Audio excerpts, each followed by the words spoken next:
Ladies and gentlemen, welcome back to Green Lanterns Podcast. As always, I'm your host, Will Smith of Sector 2814, and today we have a special treat for you, and that is my second annual partaking of GL June.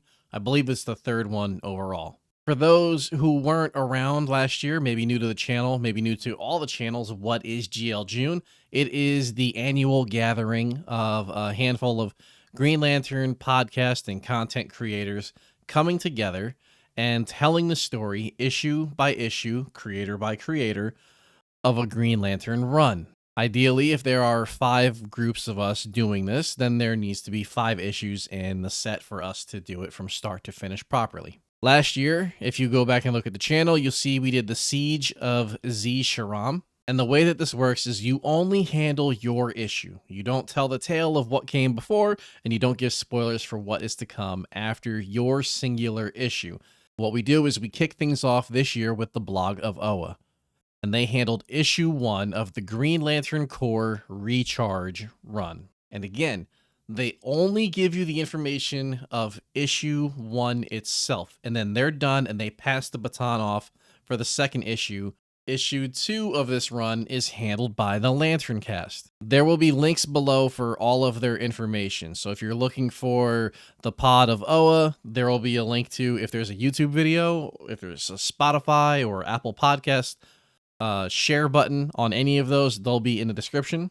Again, so issue 2, they pass the baton over to the Lanterncast. And then for issue 3, it is the Emerald Echo podcast. Once they finish theirs, it's been roughly a week, so then I'm going to drop mine. This will be issue 4 of the run. And then we will end things at the very end of the month with Mosaic Comics. And as their video goes up, I will go and get their links and add them to the description as well, both here on Apple Podcast and on Spotify as well. Here being YouTube, which is my main platform. Again, we are handling Green Lantern Corps Recharge 1 through 5, released all the way back in late 2005, early 2006. The creatives involved with this run as writers was Jeff Johns and Dave Gibbons. The penciler was Patrick Gleason. The inkers were Christian Alamy and Prentice Rollins. Colorist Moose Bauman. Letterer Phil Balsman. And then there were 3 editors, which were Michael Siglain as the associate editor, Peter J. Tomasi as the editor, and then as executive editor, we had Dan Didio. I could be butchering that. I'm sure there were some names in there that you guys are familiar with. Obviously, Jeff Johns, but Peter J. Tomasi, who in this run, we meet a character who is named Isomat, which reverse is Tomasi. It's a character that was created, for him. With that being said, and the housekeeping out of the way, let's get into my issue 4. I'll show you guys the cover on screen for those who have the video version of this on YouTube and Spotify video. But Green Lantern Corps Recharge, you have Fatality up at the very front of the issue, holding up a sword, and at the top of the sword, there's a handful of Green Lantern rings in a few different styles, which is pretty cool. And then in the background, you have a character that's kind of posing like Christ with his arms spread out to the side, but he's holding a leg of 2 different characters. This person is Bolfanga, and he's got his crisscross sword-type weapons on the back. In one arm, he's got Guy Gardner. In the other, he has Kyle Rayner. 2 Green Lanterns. Now, of the 4 Corpsmen, Guy is probably my least favorite, but his outfit in this run is my favorite version of Guy. It's that sweet-looking Green Lantern logo vest. It's not the bowl cut, so it's not my favorite haircut for him, but just from an outfit standpoint, this is my favorite one for Guy. On the flip side, Kyle Rayner is my favorite Green Lantern, bar none. Human, Earth-based, or any of the foreign aliens, Kyle Rayner is my number 1. His Ion outfit is probably my least favorite in all of his comics. So that's not a knock on the artist. It's just, this is what they have for this run. I think the coloring on it is fine. The drawing, all that, the design itself, it's all fine. It's just not my favorite Kyle Rayner outfit. To kick it off, they show that we are in Vega, which is a forbidden area for the Green Lanterns to really be in, and it's Kilowog, and he kind of almost looks like he's trapped in a hallway with some robotic spiders in the area, and he's getting a message from Guy Gardner through his ring where they're asking if he's okay, and they're telling him to just sit tight, which he's like, I was going to do that anyway.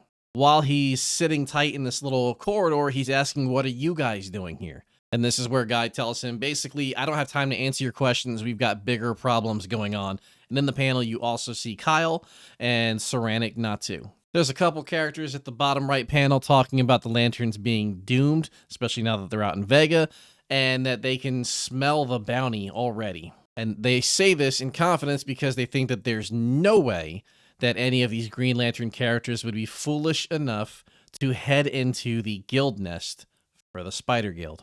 Unfortunately for them, as soon as you get to the very next page, it's very clear they are headed into the nest of the Spider Guild. There is a female character here. It's Fatality, and she's pretty upset because she doesn't want Kyle Rayner to get away, and she wants to be able to kill him. So she is going to chase him down no matter what. She's talking to some of the other characters that are on the page, and they're not really feeling it, but she's like, you know what? Fine if y'all don't want to go, but like, Bolfunga, are you coming?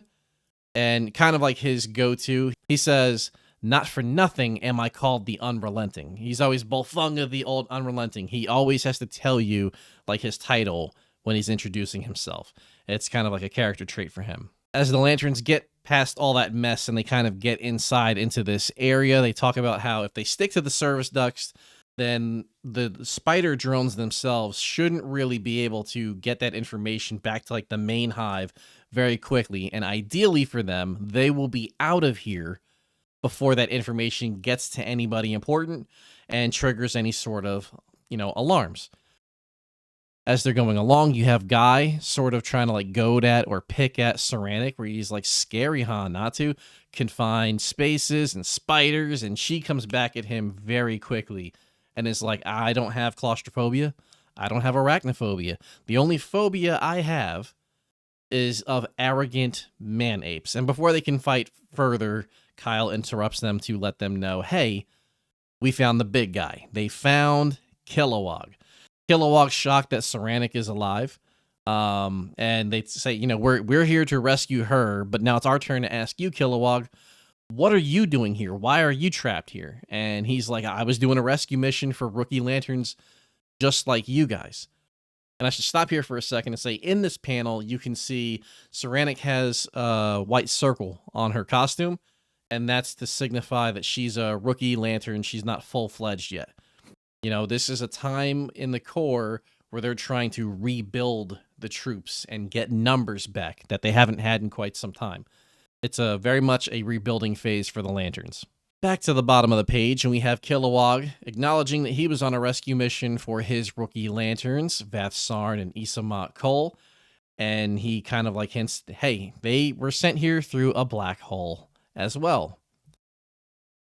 They have a quick conversation about how there's got to be something more to these black holes than them just being black holes. Like, how did those guys wind up here? Typically, it's not how a black hole acts. As they're having this quiet conversation about what everybody's doing, trying to catch up really quick, and I guess start to come up with their plan for what they need to do, Saranic hears some noise coming, and it's getting closer and closer and closer.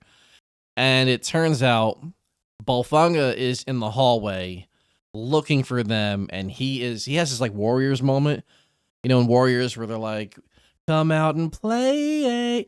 He's doing the same thing. He's like, come out, Lanterns. I know you're near. Come out and fight, you cowards. And guys, like, this dude is going to alert everybody. All the quiet, stealthy moves that we were trying to make, he's going to ruin it for all of us. So we better get the rookies out of here before the spiders shut the place down tight. For the first time this issue, we see Isamat and Vath Sarn, and they're kind of like it looked like they're in a duct, and they're looking down into an area at basically a supercomputer in front of them, and they're trying to make out what it is. And at first, they think it's the same one that they used in their training, but the difference is that when they're looking at this one, it doesn't have Oa as like the center of the universe. And when they look at it, it kind of looks like a spider with all of its webs going out. And then they start to put two and two together that this is basically all of the black holes are connected through all this webbing from the Spider Guild. At the bottom of the page, we see for the first time, earlier we saw what looked like robotic or drone type spiders, but now we have like a humanoid version of them where they're wearing clothes and they're standing upright, and they're talking about the guild fathers are growing impatient. And as they're having their conversation, they get the intruder alarm, and they know that at this point they got to unleash the hounds and go figure out who the intruders are, capture them, make sure they don't get away. Our heroes hear the alarms going off, and now they're panicking as well. And again, I remind you that earlier in the issue, they were talking about trying to be as stealthy as they can be, as stealthy as possible, as quiet as possible, in and out, and just be gone. And now you have Kyle telling the group, speed now, not stealth. Now we just have to go as fast as we possibly can. The Spider Guild themselves, you have to give them a lot of props because they're able to get the information that is needed basically right away. They know exactly how many intruders there are. They know how many are wearing lantern rings, and that the other, there's two others outside of the 6 lanterns that they need to be on the lookout for. Because of how all this is played out, the Spider Guild is under the assumption that the Green Lantern Corps is actually attacking their nest, even though that is not their plan. They're just here for a rescue mission. But because they believe that their nest is being attacked by the Green Lantern Corps, and they've always had this belief that the Guardians would be an obstacle at some point, sooner or later, they say, now is the time that we need to go and hit Oa itself. And again, we've seen drone spiders like the little ones. We've seen these guys, and then they say, I suspect that our fathers will wish to personally be involved. So now the big dogs will have to come out. But in the meantime, they still need to get all the underlings together to go capture our heroes and the other 2 people that are here as well, which would be Fatality and Bolfunga. We get away from the middling group from the Spiders Guild, and we go back to all the Green Lantern heroes that are all now together. And they're trying to fight their way out, and some of them are noticing that their rings aren't as charged as they would like them to be. When some of the Green Lantern Corps members see Saranic Natu, they say, hey, wait a minute, didn't she desert back on Oa? I'm not trusting her. And Kyle's quick to be like, no. Lanterns trust each other or they die. It's that simple. Now we need to all get out of here together. Again, trust each other or die. And this is when Fatality jumps into the mix, and again, she is obsessed with trying to kill Kyle Rayner, and she starts battling him, and she is getting the upper hand, and it takes some others to kind of distract her to not have Kyle get pretty pieced up by her energy blade. But again, like as this fight goes on and they're fighting all these bugs and they're having to fight her off, and then you even have Bolfunga jumping into the fray. These aren't weak characters, but all of their rings continue to drop and dwindle and just lose all of their power. Everybody's down to 15%, 12%, 5%. Everybody's losing power except for Saranic. As Bolfunga comes charging in to fight the entire world, anybody who's a Green Lantern, Bolfunga wants a piece of him.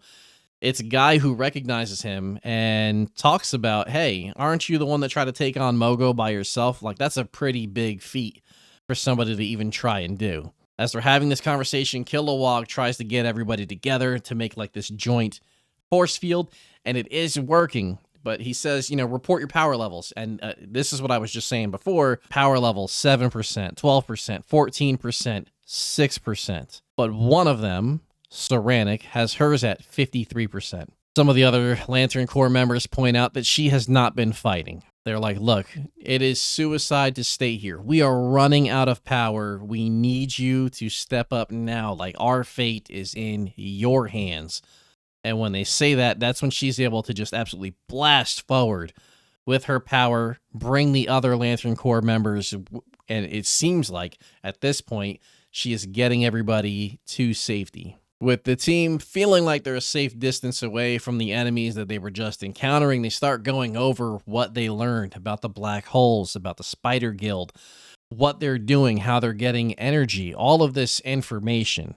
And as they finally decide to pedal to the metal and start really getting away, a ship approaches and smacks them clean. And do you remember the characters from earlier in the issue who wouldn't go in with Bolfunga and Fatality?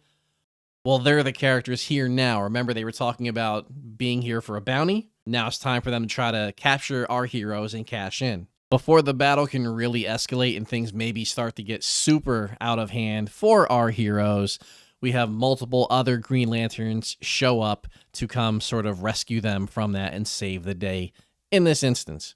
Some of these other Lantern Corps members like to play by the rules, and they know they're not supposed to be out in the Vegas system.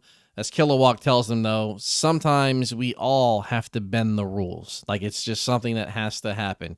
You know, still stay true to your core, still be a good Green Lantern, but every now and again, there's going to be things that happen or places you need to go where it, you know, maybe you don't follow the rule book one for one. At this point, you think, finally, some good news. They get time to rest. They'll find a way to recharge up their batteries again. And all of a sudden, this transmission comes in through their rings, and it's alert. All lanterns, code 0. They show a little panel where they're just saying, it's got to be the spiders. Code 0, what is that? Code 0 is as bad as it gets. Code 0 means a direct attack on Oa itself. Earlier in the issue, the Spider Guild was talking about how they thought the lanterns who were there were attacking their nest on purpose, probably on behalf of the Guardians, and they felt now's the time to make a move on Oa. Here is them making their move on Oa. Spider Guild shows up, and now all of these characters, including a lot of rookie lanterns, non-veterans, people who haven't really seen combat before, as the Spider Guild is showing up, the same thing is happening that happened to Guy, Kyle, Saranic, and all of them. Their power levels on their rings is just fading like crazy. On the last page, we see the Guardians themselves talking to Salak, and he's asking, you know, give us the status report. What is going on? They're talking about how basically they're ineffective against all this yellow solar radiation and the golden spider machines. They talk about how they just put out this Code 0 recall for all lanterns in the field to come back now. The Guardians acknowledge that even with their experience, there are so few. And for the spiders, there are so many. They say, I'm afraid, fellow Guardians, that we have left the reconstruction of our core too late. And most of all, afraid for the universe itself. And that's when Salak says to them, fear not, masters. No matter the uncertainties ahead, of one thing I can assure you. The Green Lantern Corps will fight the Guild to the death. And then it says, next, Star Death.